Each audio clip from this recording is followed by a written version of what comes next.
반갑습니다. 오늘 사회를 맡은 김학수입니다. 지금부터 자유시민연합 사구 시민공천위원 위촉식을 시작하겠습니다. 자유시민연합 최태열 대표의 교회사에 있겠습니다. 저는 자유시민연합 대표 최태열이라고 합니다. 반갑습니다. 제가 우파 시민운동을 시작한 것은 2018년 8월부터였습니다. 그러니까 이제 꼭 만 8년이 되었습니다.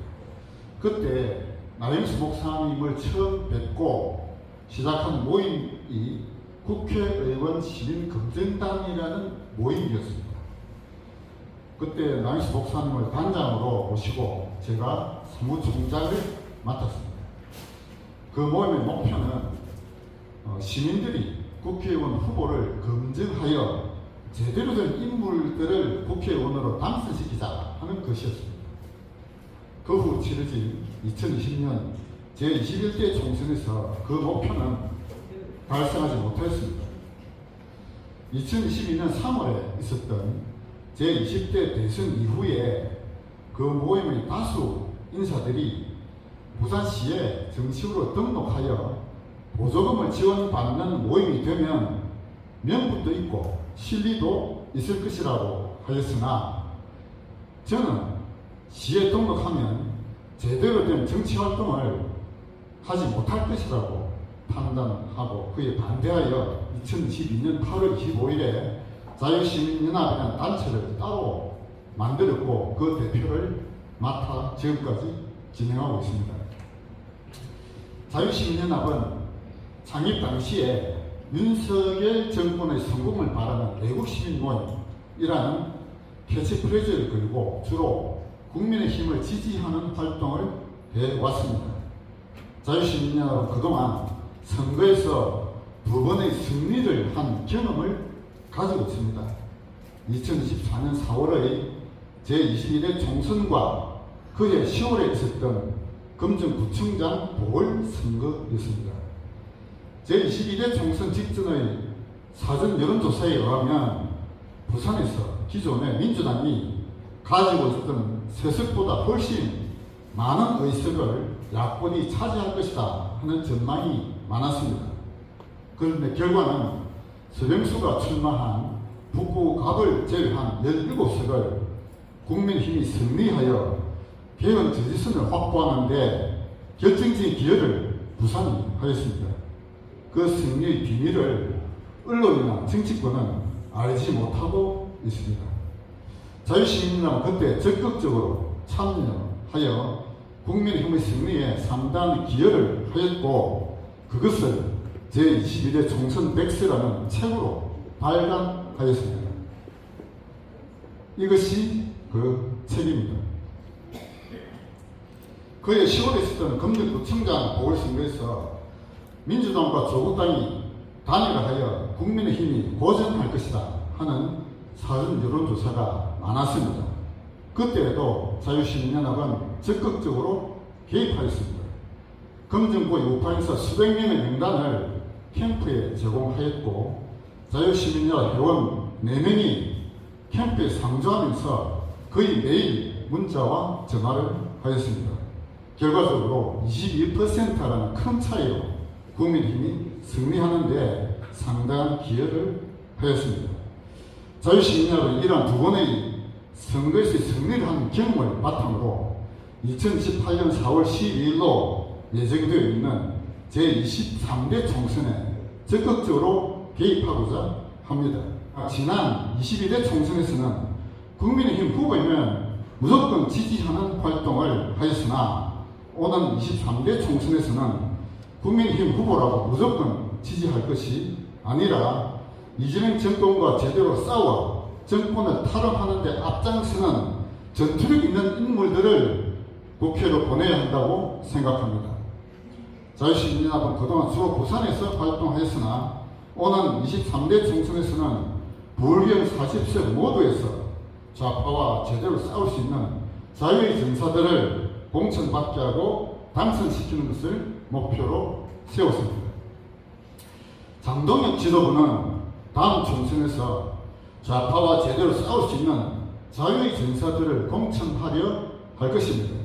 이는 지난 지방선거에서 대구의 이진숙과 울산의 김태규를 단수 공천한 것과 부산 북구갑에서 인지도에서 현격하게 뒤지는 이영품을 박민식과 경선에 붙인 것을 보면 알 수 있습니다.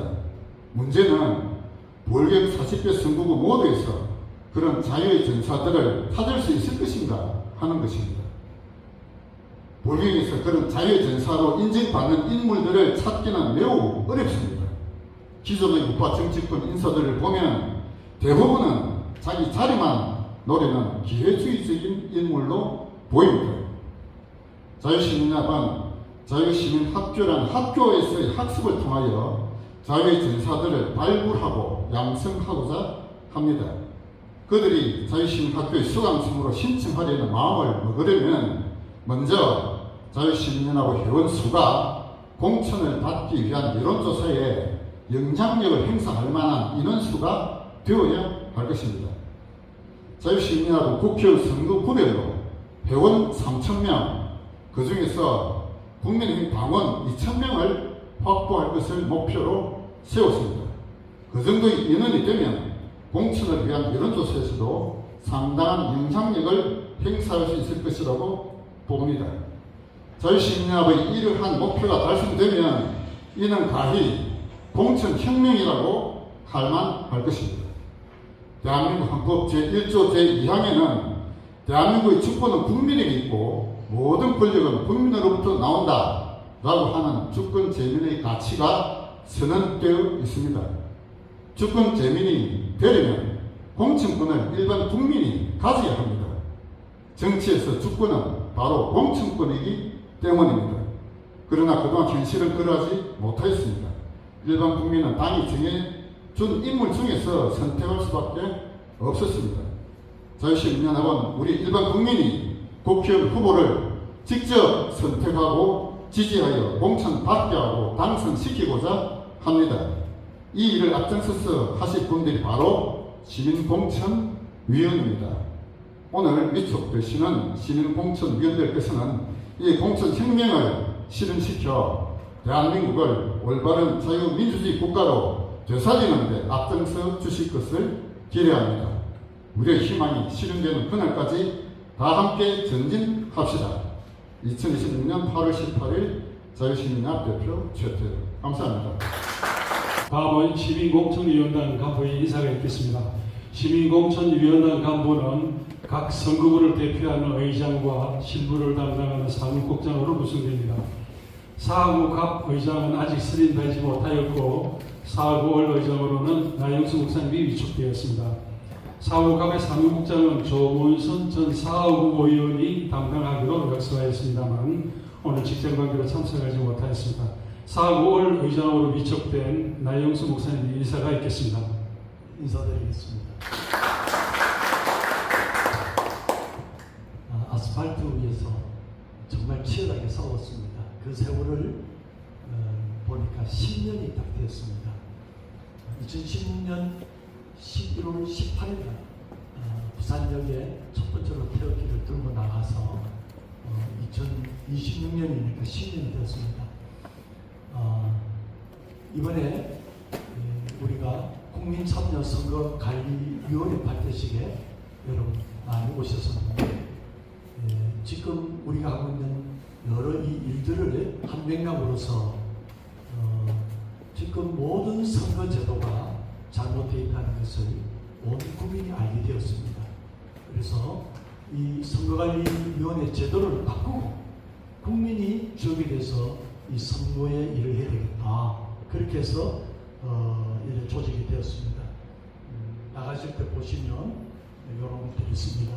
참고하셔서 여기 핸드폰을 찍으면 바로 홈페이지가 열리고 그게 회원가입할 수 있도록 되어 있습니다.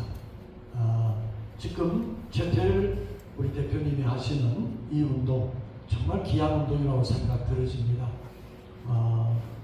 앞서서 설명을 그렇게 하셨습니다만 우파운동 하는 데에 좀 인재를 발굴해야 되겠다라는 생각을 갖고 있었고 또 그때 마침 인재가 필요하고 사람이 필요할 때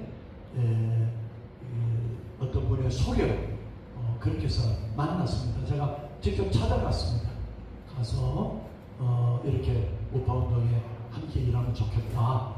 그 얘기를 수락을 하고 여기까지 열심히 달려오는 모습 보니까 정말 대견하고 자랑스럽고 그렇습니다.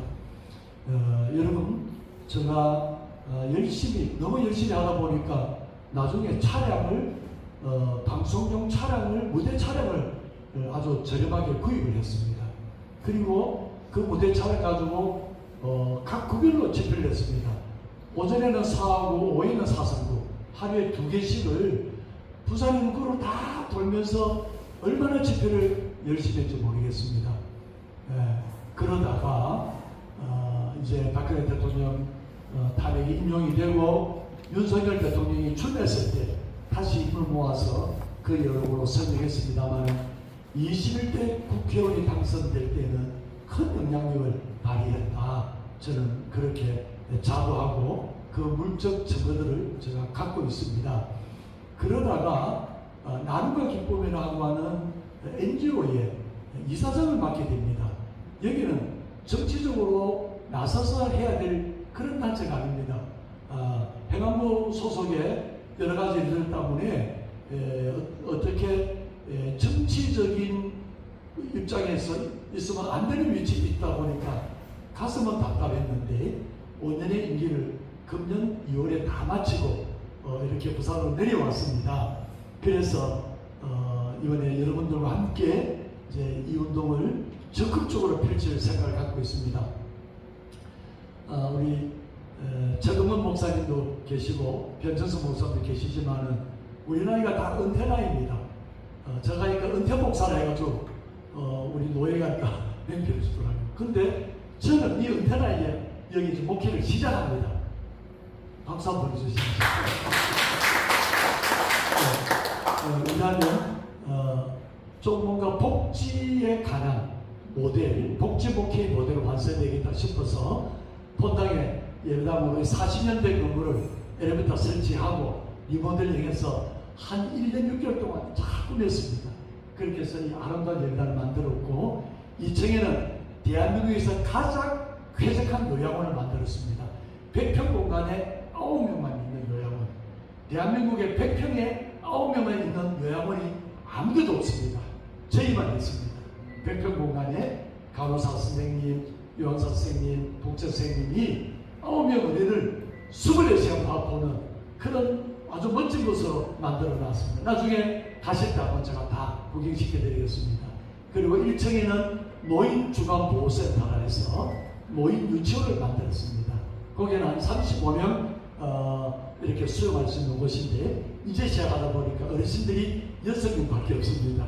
그래서 오늘 여러분들 우리 예평서민께 방문해서 정말 이 운동에 열심히 하기로 다짐한 분들이 이 무더위를 뚫고 장마를 뚫고 여기까지 오셨는데 이 부분에 사업에 사시는 분들은 우리가 하는 노인사에게 좀 주목을 해주시면 제가 우파운동 하는데 큰 에너지가 되고 목회도 큰 도움이 되리라 이렇게 생각합니다.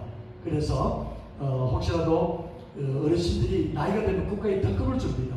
기초생활수급자는 국가가 돈을 다 냅니다. 우리가 노는 돈은 하나도 없습니다.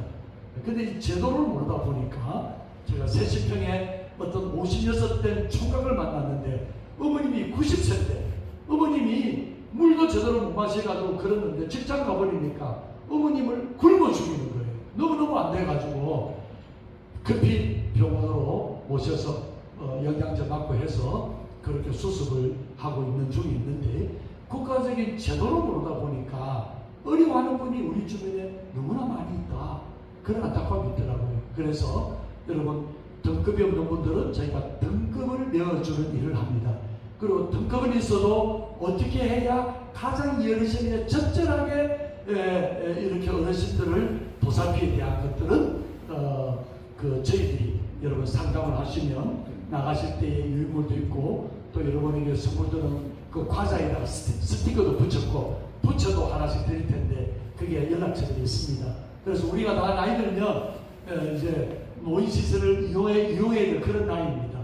그래서 여러분들 잘 기억하셨다가 요양원은 대한민국 어느 사람이든 24시간 하기 때문에 여기 오시면 되고 노인중앙보호센터는 사구에 인접한 사상구, 강서구, 중구, 영도구까지 우리가 차량이 갑니다.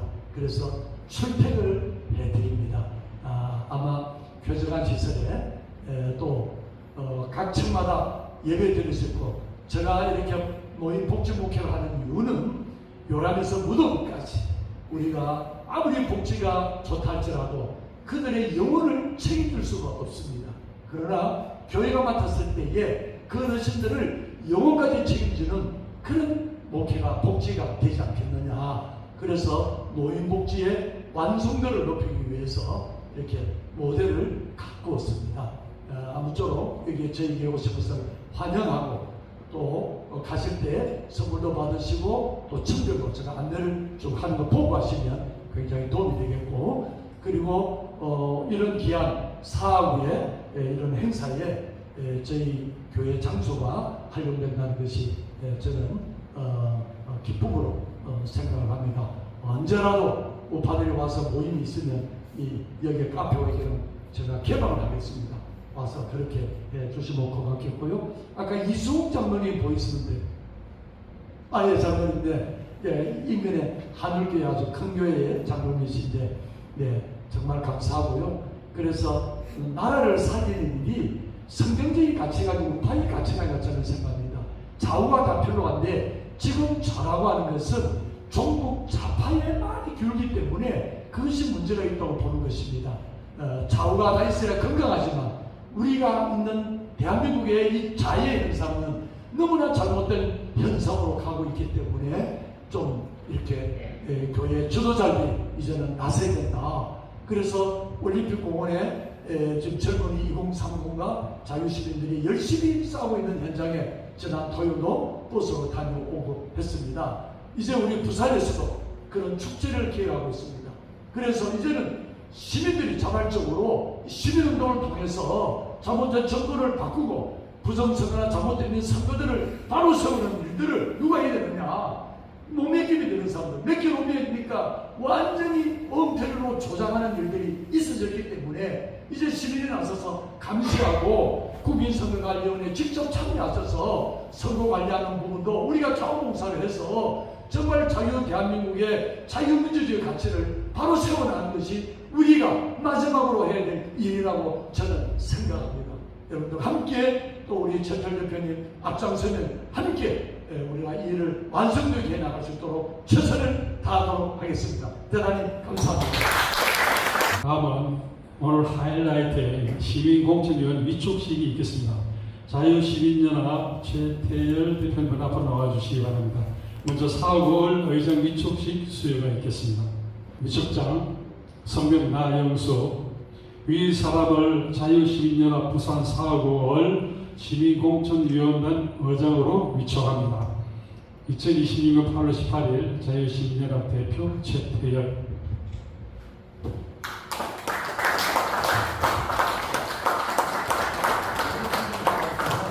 다음은 사후갑 시민공천위원 위촉하겠습니다. 오경남 씨, 이승만 씨, 천익주 씨.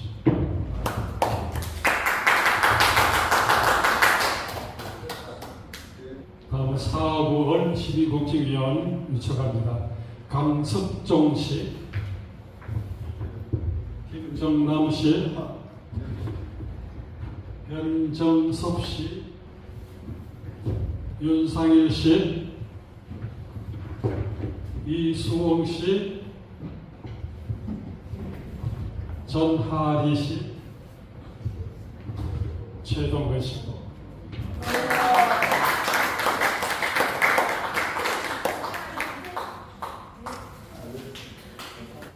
다음은 사구월 국회의원 후보로 출마를 희망하신 분의 강의가 있겠습니다.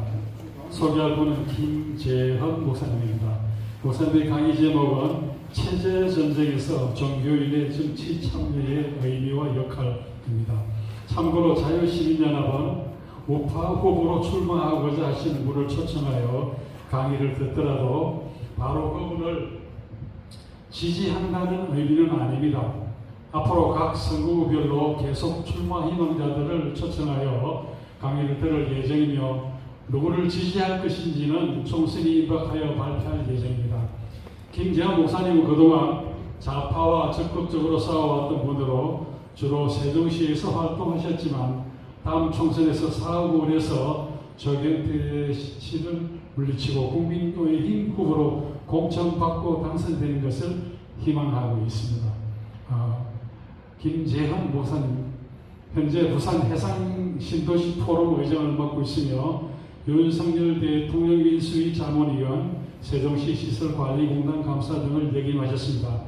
김재환 목사님의 강의는 30분 정도로 예정하고 있습니다. 김재환 목사님 앞으로 나와서 강의해 주시기 바랍니다. 안녕하십니까. 저는 이제 이현주 의원 보궐선거 때 시장 앞에 계신 우리 윤상일 대표랑 같이 구원회를 조직하고 꾸렸던 사람입니다. 그때 썼던 책이 부산 독립선언이라는 책인데 그 책의 주 내용이 뭐냐? 바로 다백 밤바다에 1000만 평의 해상 신도시를 만들자였습니다. 그래서 그 아이디어와 책을 제가 썼기 때문에 그 아이디어를 그대로 이어받아서 우리 사을에 가장 적합한 미래 천사진이 바로 뭡니까? 다백 밤바다에 가득 신도시와 연결되는 해상 신도시를 1000만 평을 매립이 아닙니다. 부유식으로, 플로팅 공법이라고 해요. 부유식으로. 부유식이라는 게 뭐냐? 여러분 아시다시피 시추선을 보면 바다 위에 떠 있죠. 그런데 태풍이 불어도 떠내려가지 않습니다. 그 이유가 뭐냐? 바람이 잔뜩 든 탱크 위에 고박을 하고 밑에 지하에 땅에다가 앵카를 박아서 흔들리지 않는데 얼마든지 그렇게 1000만 평을 만들 수 있고 그 기술을 우리 바로 부산에 있는 부경대가 기술을 가지고 있습니다. 그래서 저는 이제 앞으로 부산 해상 신도시와 또 그 앞에 한진중공업자리에다가 뭔가 큰 일을 벌이려고 정말 거대한 핵책을 하고 있기 때문에 목사라고 부르지 마십시오. 기밀이 새나갑니다. 그래서 제가 목사라는 소리를 안 듣고 정치를 하기 위해서 세종에서 큰 목회를 하다가 후배한테 다 넘기고 세종 미래 전략 포럼이라는 활동으로 지금까지 활동했고 22대 때는 세종시 갑 예비 후보로 나왔다가 한동훈이한테 팽을 당해서 경선에서 나가지도 못하고 돈만 잔뜩 쓰고 안 되겠다, 내 고향 부산으로 가자 그러면서 지금 마음속으로 생각하는 중에 우리 나영수 목사님, 윤상희 대표, 또 우리 최태열 이런 분들이 그러면 4월 초기 때 어차피 쫓겨나갈 놈이니까 우리 한 목사님 나오셔서 한번 어떻게 했느냐. 그래서 제가 오늘 여러분의 인사를 드리러 내려오서 잘 부탁드립니다. 이 세상의 역사의 흐름을 좀 알아야 돈도 벌고 그리고 무파가 든든하게 설 수 있습니다. 이 뭐냐? 세상의 역사는 크게 4가지로 변해가고 있습니다. 첫 번째는 따라합시다. A 모르는 사람 없죠? 따라합시다. A 네. 아미가 뭐냐면 군대. 이 세상의 인류 역사를 선사시대 보고 역사시대를 4000년으로 봅니다. 4000년 역사 속에 거의 3800년이 무슨 시대요? 전쟁의 시대, 아미의 시대, A의 시대였습니다. 무슨 얘기냐? 부자가 되는 나라가 되려면 약한 나라에 쳐들어가서 그 사람들을 노예로 삼아서 자기들은 귀족이 되고 포로들을 데리고 노예로 삼아서 경제활동을 일으키는 시대를 바로 무슨 시대라고 한다고요? 전쟁의 시대, 힘의 시대를 말하는 것입니다. 그게 몇 년 동안 됐다고요? 거의 3600에서 3800년 동안. 그래서 우리가 옛날 유적지를 다 보면 전부 뭐가 나옵니까? 성터가 나와요. 그렇죠? 왜 그랬습니까? 부족이 1000명쯤 모여 사는 마을도 이웃 주민들의 침략을 막으려고 토성을 샀든지 성을 쌓아서 그 안에서 부들부들 떨면서 생활하는 거예요. 그래서 조그마한 나라가 다른 나라를 잡아먹고 조금 커지면 그 옆에 나라를 잡아먹고 해서 그렇게 제국이 된 역사가 바로 아미의 시대였다는 것입니다. 근데 이게 언제 바뀝니까? 바로 1600년 대항해 시대가 되면서, 대항해 아시죠? 콜럼버스가 신대륙을 발견하면서부터 야, 유럽에서만 그럴 게 아니라 한번 나가보면 미개한 종족들이 많을 테니까 그 미개한 종족을 잡아먹자. 이래가지고 식민지의 시대, 대항해 시대, 이때를 무역의 시대라고 말합니다. 그래서 비즈니스의 시대, B의 시대가 오는 것입니다. 쉽죠? A는 뭐라고요?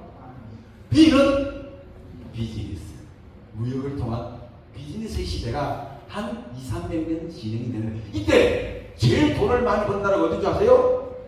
스페인, 네덜란드, 영국 해상 국가들이었습니다. 그쵸? 근데 그 시대도 바로 C의 시대가 오면서 꼼짝을 못해요. C의 시대는 뭔지 아십니까? 따라합시다. 캐피탈리즘. 캐피탈리즘. 뭔 말이에요? 자본주의. 자본주의가 온 거예요. 자본주의 시대가 오니까 전에는 힘센 사람들이 배를 꽂고 나가서 다른 나라를 정복했는데 금융가들이 선원들을 고용해서 선원들에게 보너스를 주면서 저 남미나 신대를 가서 금을 많이 가져오면 반씩 나눠 먹자. 자본을 가진 사람이 선원들을 고용하고 자본을 가진 사람들이 아이디어를 가진 사람들을 고용해서 회사를 만들고 산업을 일으키는 거예요. 이걸 무슨 시대라고요? 자본주의 시대. 그럼 지금 무슨 시대일까요? 네? 지금도 자본주의 시대에서 우리가 지금 꽉잡 못하고 있는. 그런데 앞으로 무슨 시대가 오고 있는지 아십니까? D의 시대가 오고 있습니다. D는 뭐냐? 브레인 디벨롭먼트. 뇌가 폭발하는 시대가. 뭐가 폭발한다고요? 머리가 폭발하는 거예요. 다시 말해서 아이디어가 자본에게 말을 합니다. 나 이런 아이디어가 있으니 나한테 투자해. 이미 그런 시대가 와서 안 왔어요. 바로 그런 시대를 상징하는 사람 여기 나오죠? 일론 머스크, 젠슨 한, 샘 울트만, 이재용, 이런 분들은 내가 아이디어가 있어. 왜 나한테 투자해? 한 주당 1,000원에 줄 테니 내가 이거를 삼성전자들을 20만을 만들게. 그 몇 배를 버는 거예요? 2,000배를 벌었어요. 지금은 무슨 시대라고요? D의 시대. 이것을 따라서 내본주의 시대가 온 거예요. 근데 여러분, 이 시대에 여러분 지금 주식하고 있으면 될까요? 안 될까요? 안 돼요. 절대 안 돼요. 누구한테 투자해야 될까요? 김세형 같은 사람한테, 아이디어가 많은 사람들한테. 야, 지금 너 아이디어 좋으네? 야, 이거 내가 집에 있는 5만원 더 조금 줄 테니 나도 1,000배 튕겨줘? 이런 시대가 왔단 말이에요. 정치도 마찬가지 시대가 옵니다. 정치도 상상력을 가진 사람이 정치를 해야 돼요. 대한민국이 먹고 사는데 큰 지대한 공헌을 했다고 말하는 사람이 한 명이죠. 누구예요? 박정희. 그분은요, 조선의 이 미래를 어디서 배웠냐면 난주국에서 배웠어요. 난주국이 세워지고 나라가 경영되는 걸 공부하고 와서 그대로 적응해서 어떻게 된 거예요? 대한민국을 산업화를 일으킨 거예요. 맞죠? 그죠? 마찬가지로 앞으로의 시대는 상상력을 가진 사람이 대한민국의 30년 뒤에 먹거리를 생각하는 사람들에게 정치를 맡겨요. 정치와 경제는 항상 따라갑니다. 아시죠? 우리가 중고등학교 때 배웠던 교과 과목이 정치, 경제가 항상 붙어 있어. 뭐라고 불렀어요? 정경이라고 그러죠. 정경. 그쵸? 그렇습니다. 근데 여러분, 제가 왜 나왔느냐 하면 주제가 뭐예요? 이 세대 전쟁 안에서의 종교의 역할이 뭐냐? 이런 자본주의 시대와 내본주의 시대를 만든 그 핵심적인 사상이 어디서 왔느냐? 그걸 잠깐 말씀드리고 마치겠습니다. 누가 가져왔을까요? 칼빈이 가져왔습니다. 누가요? 칼빈. 16세기 칼빈이. 루트에 이어서 저 천주교회는 자본을 무시하고 농노 제도를 고착화시키고 우상화를 고착하고 저것은 성경에도 없는 절대적인 정치다. 이것은 성경에 없는 것이다. 우리는 성경에 입각해서 새로운 정치 체계와 경제 체계를 세워야 된다고 새로운 체계를 발표한 것이 단순히 개신교를 만든 것만이 아니었습니다. 왜요? 막스 베버라는 유명한 신학자가 이 칼빈이 죽고 200년 뒤에 책을 씁니다. 칼빈의 신학이 뭘 만들었다? 자본주의를 만들었다. 그럼 그 이전은 뭐였느냐? 농노제도였습니다. 농노는 그냥 장원을 만들어서 장원에 영주가 있습니다. 그 장원에 있는 땅은 다 누구 거예요? 영주의 땅입니다. 그리고 그 내 영주권 안에 들어와서 살 사람들에게 땅을 나누어 주고 세금을 딱 50% 가져가는 거예요. 그러면 이 영주는 뭘 하느냐? 기사들을 모집해서 기사들에게 장원을 지키도록 무기를 주고 먹을 것을 주고 그리고 왕에게 세금을 바치면서 국가가 위기에 처했을 때 영주들이 기사들을 동원해서 전쟁에 참여하는 체제로 몇 년간 1300년이 흘렀습니다. 이 1300년 동안을 뭐라고 중세의 암흑기라고 하는 거예요. 맞죠? 그 중세의 암흑기를 깬 사람이 누굽니까? 바로 칼빈이라는 거예요. 칼빈은 뭘 주장했느냐? 우리는 모든 사람은 신학자와 성직자만이 하나님의 부르심을 콜링, 소명을 받은 사람이 아니라 한 사람 시민 하나하나가 다 뭐예요? 소명을 가지고 하나님이 특별하게 사람을 태어나게 할 때는 할 일을 주시고 꿈을 주시고 희망을 주셔서 보내져 가는 이 소명주의를 최초로 막은 사람이 누굽니까? 칼빈이에요. 그래서 저 밑에서 구두를 닦는 사람도 마음간을 치우는 사람도 다 누가 직업을 준다는 사상을 가지는 거예요? 신이 내게 직업을 준다는 이 놀라운 콜링 사상, 소명 사상을 주면서 뭘 강조하느냐? 이제부터는 사유재산을 가지라. 아니 농노시대에 사유재산이 없어요. 우리 조선시대만 해도 없었어요. 그죠? 그런데 사유재산이 생겨요. 그럼 재산이 생기면 내가 먹고 쓸 만큼 남은 거 어떻게 하시죠? 좀 빌려주시잖아요. 그때 이자를 받아도 된다. 대부를 허락해 줍니다. 왜? 중세 1300년 동안은 이자를 받는 것은 제약시에서 벌을 줬어요. 그래서 여러분 잘 아는 이자를 받아서 이자를 못 갚으니까 살을 깨주다가 감옥에 간 사람이 됐잖아요. 그랬던 시대에 칼빈은 대법을 이자를 허락하면서 뭐가 생기기 시작합니까? 자본이 형성되고 자본주의가 생기기 시작하는 거예요.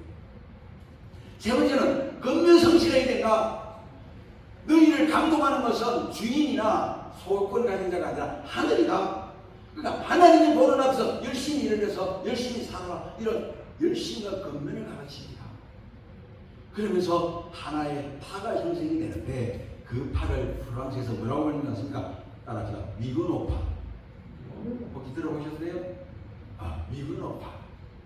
위그노파는 그냥 칼빈주의 신치에서 그래 나는 시계를 만들 줄 알고 시계를 고칠 줄 알아. 나는 시계 장인인데 이거 하나님이 나한테 주신 소명이야. 그 시계를 만드는 기술자들이 위그노파 안에서 생깁니다. 자, 시계를 만들려면 금속 가공을 할 때도 대장장이가 처음에는 아이고 나는 평생 대장간장이나 해먹어야 되는데 아니에요. 하나님이 주신 직업이야. 근데 이게 더 발전되니까 뭐가 이렇게 있는 산업혁명을 이렇게 산업혁명을 이렇게 그렇게 많은 크리스찬종의 칼빈파들이 위그노파가 되니까 이 프랑스에서 놀라가지고 이 위그노파들을 핍박하기 시작합니다. 그래서 사람들이 전 세계로 도망을 갑니다. 네덜란드에 가서는요, 네덜란드의 산업과 보험을 일으킵니다. 영국에 가서는요, 산업혁명을 일으킵니다. 스위스로 도망간 사람은 뭘 했을까요? 시계를 만들기 시작합니다. 제가 여러분 아시는 분 아시는, 제가 좀 끼고 있는 시계가 좀 비싼 겁니다. 응? 이거 어디서 만든 거예요? 스위스. 이 나라는 인구도 얼마 안 되는데 전 세계에서 돈을 다 걷어가요. 스위스 은행하면 다 알아주잖아요. 야, 이 다 어디서 온 거예요? 바로 기독교의 자유사상, 건전한 자만사상, 그리고 건면한 성실한 사상을 만든 이 체제가 바로 뭐예요? 기독교 체제라는 거죠. 이 기독교 체제에서 이 세상이 지금 남녀가 평등하고 여성도 참여권을 얻고 자유민주주의 투표를 하고 이 모든 것이 정착된 지가 이제 몇 년 된 거예요? 100년밖에 안 됐어요. 1960년까지는 미국은요, 여자에게 참여권을 안 주고 흑인에게도 참여권을 안 줬어요.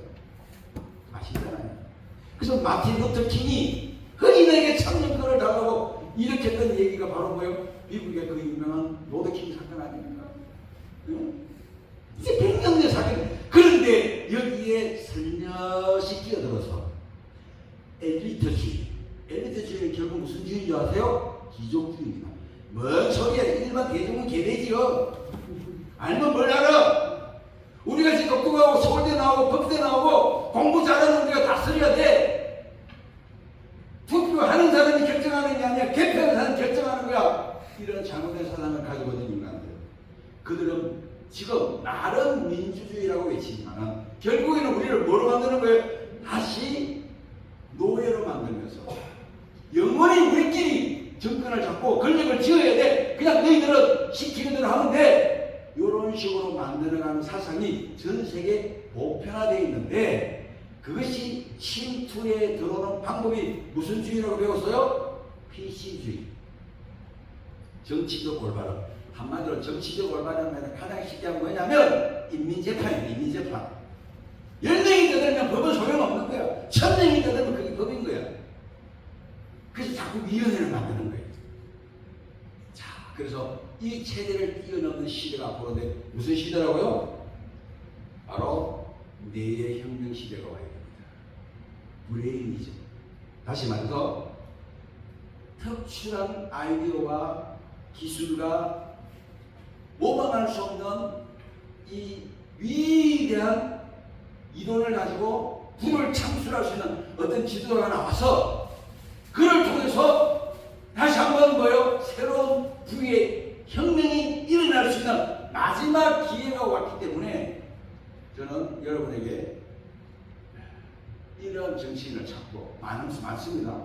정치를 잘해야 되지만 싸움도 잘해야 되지만 상상력을 가지고 국가를 먹여 살리고 민족을 먹여 살릴 수 있는 그런 아이디어를 가진 사람을 발굴해서 그들에게 일을 주고 획기적인 변화를 일으키는 것이 앞으로 우리에게 다가올 우리에게 주어진 거룩한 숙제요 사명이라는 것을 여러분 꼭 기억해 주기를 바라면서 아쉽지만 여기서 마치겠습니다.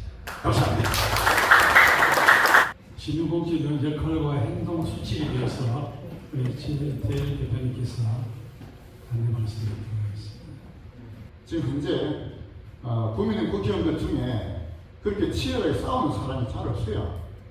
부산을 보면은 해운대 가대 주진우 의원 정도는 지금 좀 적극적으로 싸우는 모습을 보이는 것 같습니다. 그런데 그거를 빼고 나머지 다른 의원님들은 그렇게 뭐 적극적으로 싸운다 하는 걸 좀 찾기가 어렵습니다. 그래서 부산의 현재 국회의원 중에서 좀 교체되어야 되겠다 라는 사람이 여러 사람 있어요. 뭐 보신 분 아시겠지만 저는 7명을 지목을 했습니다. 이 사람들 바꾸자. 저번 좀 바꾸자. 특히 사업에 의뢰 조정태는 뭐 말할 것도 없죠. 조정태는 당연히 바꿔야 되고 사업가대 이승문 의원도 처음에는 좀 괜찮아 보이다가 요즘 하는 거 보면은 좀 마음에 안 들어요. 예, 장동영 뭐 대표를 뭐 이게 훌르나라고 하는데 앞장서가지고 있어가지고 사업값도 지금 좀 바꿔야 되겠다 이런 생각입니다. 예, 그래서 그런데 이제 그들 바꾸려면 어떻게 해야 되느냐? 물론 장동혁 지도부가 공천에서 배제할 수도 있겠죠. 배제할 수도 있겠지만, 그러나 공천에서 배제하기 어려운 분들도 분명히 있을 거예요. 자, 그러면은 만약에 공천에서 배제가 안 되면 어떻게 되느냐? 우리가 지지하는 후보를 우리가 내세워야 됩니다. 예를 들어서 강수구 같은 경우에 김도우 의원 같은 경우도 그동안 사선이나 하면서 저 친구가 뭔가 그 법률도 잘 알고 좀 괜찮다 이런 생각했는데 최근에 모습을 보고 좀 실망을 많이 했습니다. 특히 북구갑에 한동훈이가 무소속 나오는 바람에 국민의힘 후보 내지만 했잖아요. 네? 저는 그거는 뭐 용납할 수 없다고 생각합니다. 네, 그래서 강수의 김도비도 저는 바꿔야 된다 하고 지목을 이미 했거든요. 예를 들어서 지금 한동훈이 시다바리를 할 수 있는 수영구의 정연욱이라든지 또 부산의 가대 정승욱이라든지 조경태라든지 이런 인물들은 아마 공천에서 배제될 확률이 매우 높을 거라고 봅니다. 그런데 강수의 김도비를 공천에서 배제하기가 쉽지가 아마 않을 거예요. 그러면은 우리가 강수구에 좌파와 제대로 싸울 수 있는 인물을 우리는 시민 후보로 우리는 내세우겠다 그런 뜻입니다. 그러면 어차피 경선에 들어갈 거잖아요. 경선에 들어가서 우리가 이겨야 되겠다. 경선 여론조사를 하면은 지금 부산에 국민의힘 책임 당원은 100% 여론조사에 참여하게 돼 있거든요. 아마 부산의 국민의힘 후보 당원들이 평균적으로 선거구별로 약 3,000명 정도 되는 것으로 알고 있습니다. 근데 저희 목표는 뭐냐? 선거구에 우리 자유시민협 회원으로 3,000명 모집하고 그 중에 2,000명을 국민의힘 당원으로 우리 확보했다. 이게 우리 목표예요. 예를 들어서 강서구에 국민의힘 당원이 2,000명 있다. 우선 전부 다 우리 지도부가 지지하는 후보에게 경선 여론조사에 참여하자 이겁니다. 우리가 공천에 개입하겠다는 뜻은 장동혁 지도부한테 우리가 지지하는 후보를 공천해달라는 게 아니고 경선에 붙여달라는 겁니다. 경선에 붙이면은 예를 들어 김도비 같은 경우는 4선 동안 하다 보니까 자기 조직이 있을 거잖아요. 그러나 그 조직들은 대부분 가치를 지향하는 조직이 아니라고 생각합니다.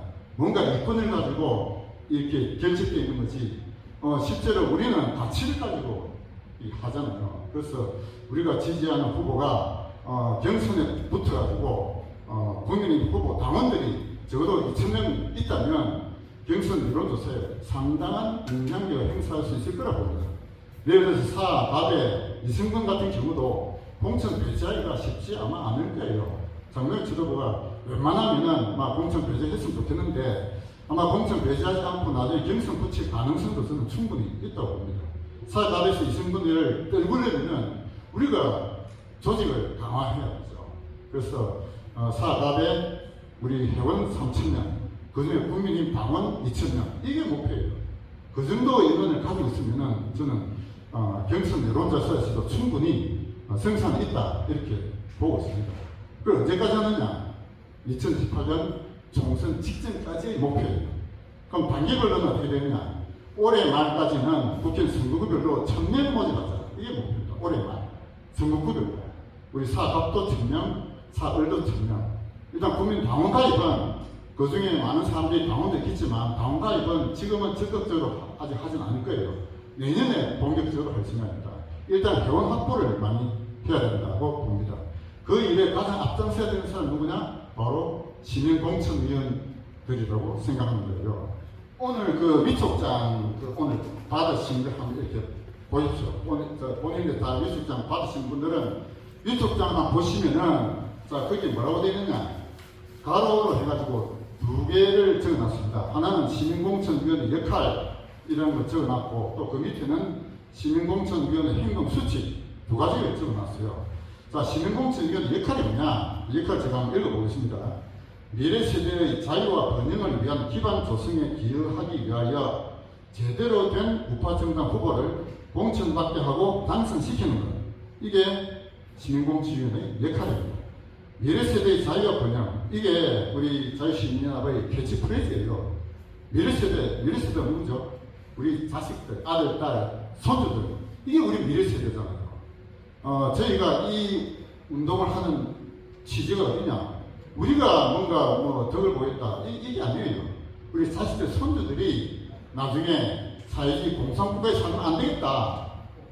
그거를 막자는 게 저희의 이 운동의 목표가 있습니다. 제가 이 운동에 뛰어든 이유도 바로 거기에 있어요. 이제 박근혜 대통령 탄핵 당하고 이 정권이 들어서서 정권의 편을 보니까 아 이거 큰일 났다. 이대로 가면 우리나라가 어떻게 되겠나. 사회주의 국가로 간다 이거죠. 그 넘은 공산국가가 된다. 그 길이 눈에 보인다 이거죠. 문재인 정권 다음에 지금 이재명 정권 더 급격하게 지금 지나고 있지 않습니까? 법도 지금 마음대로 만들고 저는 본인 노무사로 노동법만 올해 26년째 노무사 사무소를 하고 있는데요. 이 노동법 보면은 기가 찹니다. 제일 대표적인 게 최근에 일어난 게 뭡니까? 노란봉투법. 노란봉투 들어보셨죠? 노란봉투법은 뭐냐? 우리나라는 원청 하청이 이렇게 되어 있는 그 구조가 많이 있습니다. 대표적인 게 건설, 자동차 뭐 이런 것들이에요. 조선도 그렇고 대개 하나 있으면 그 밑에 하청업체가 여러 수천 개가 있습니다. 그 맨 마지막에 있는 하청업체가 단체 교섭을 할 때 제일 꼭대기에 있는 원청 회장하고 단체 교섭을 할 수 있도록 만든 법이 바로 노란봉투법이에요. 아예 안 되잖아요. 또 그들이 불법 파업을 했을 경우에도 손해배상 청구를 못하게 해놨어요. 노조가 불법 파업을 하면은 노조 간부들에게 회사 이런 손해를 청구할 수 있도록 현재까지 그렇게 돼 있는데 이 노란봉투법은 그거를 못하게 해놨다니까. 불법 파업을 마음대로 하도록 만들어놓은 법이 바로 노란봉투법입니다. 이런 악법이 지금 만들어놨어요. 지금 우리 노동 분야에서. 노동 분야만이 아니고 다른 법 보세요. 검찰도 다 없애버리지. 판사들 판결도 뭐 마음대로 벌써대로 법 왜곡자인가 뭐 만들었지. 대법 판결도 사심제 만들어가지고 그것도 뭐 다 이 법을 지금 마음대로 만들어놨다니까. 그리고 뭐 이 윤석열 정권 거기에 좀 이바지하는 사람들 전부 다 내란 행위로 다 잡아놨죠. 우리 일반 국민들한테까지는 안 하지만 지금 이 완전히 자유주의 독재 정권은 지금 하고 있지 않습니까? 이대로 가면은 우리 아들이 자식들 손주들이 나중에 사회주의 독재 정권 하에서 살아갈 거다 이거죠. 그게 지금 한 80% 정도 이미 완성되어 있어요.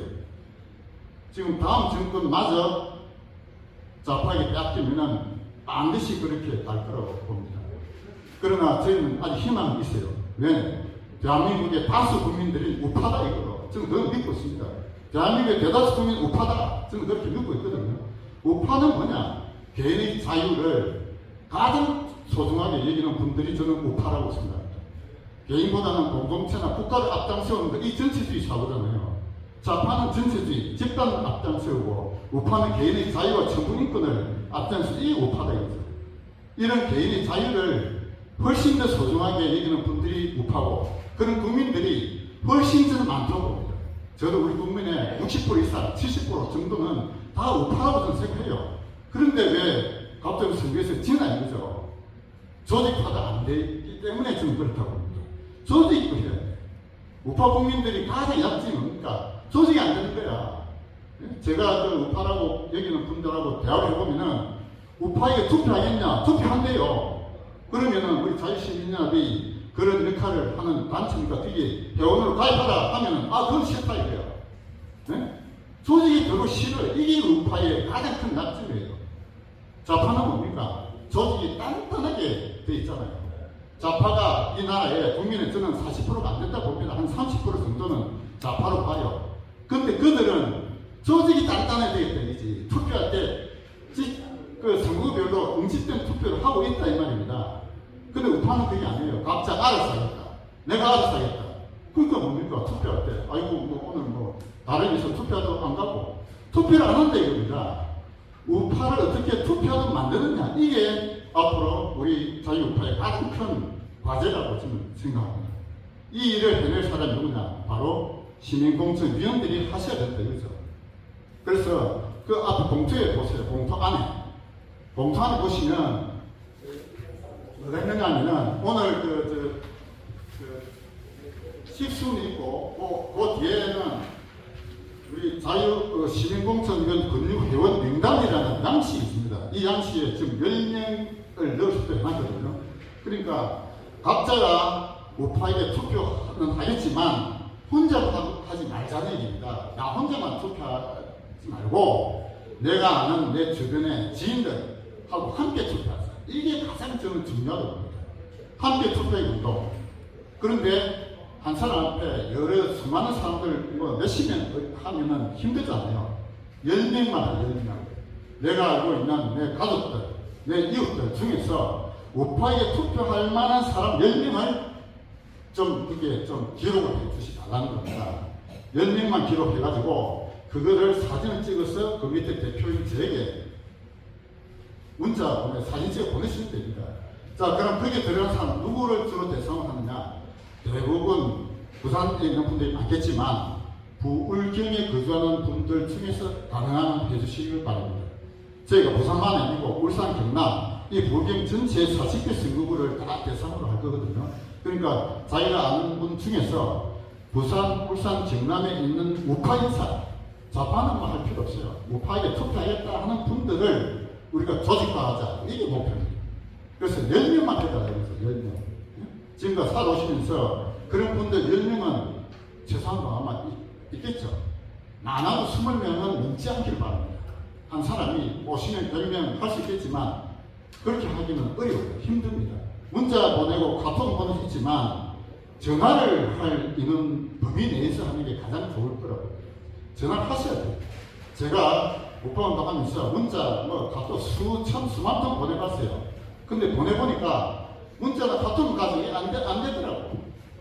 예를 들어서 오늘 같은 이 모임에 제가 문자 보내기 수백 통 보냈거든요. 수백 통 보내고 전화도 뭐 거의 100통 넘게 했는데 오신 분이 한 20명밖에 안 되잖아요. 우파가 가장 지금 안 되는 게 조직화가 안 되는 거예요. 자기 알아서 하겠다. 이거거든. 알아서 하겠다는 거 조직이 안 되잖아요. 그래서 우리는 우파가 이 조직화하는 훈련을 연습을 해야 됩니다. 그 연습의 출발점이 뭐냐? 각자가 알고 있는 10명의 인원만 우파를 투표할 수 있는 그 인원만 적어가지고 저한테 문자 보내주시기 바랍니다. 거기는 부산, 울산, 경남에 거주하는 누구라도 좋아요. 누구라도 좋습니다. 그럼 그거를 선거구별로 다시 재분류는 제가 할 거예요. 선거구별로 재분류해가지고 거기에 의장, 사무장에게 다시 그거를 명단을 넘겨줄 겁니다. 그렇게 해서 우리가 우파가 조직화해야만 좌파에게 이길 수 있고 이 좌파 정권을 다시 탈압해야 돼요. 다음 대통령 선거에 또다시 좌파가 정권을 가져간다면 우리 아이들의 미래가 저는 없어질 거다 봅니다. 이 마지막 기회다. 저는 그렇게 보고 있거든요. 오시면 단체 사진 찍고 와서 오시면 됐어요. 자, 다음 파이팅. 자, 하나, 둘, 셋. 네.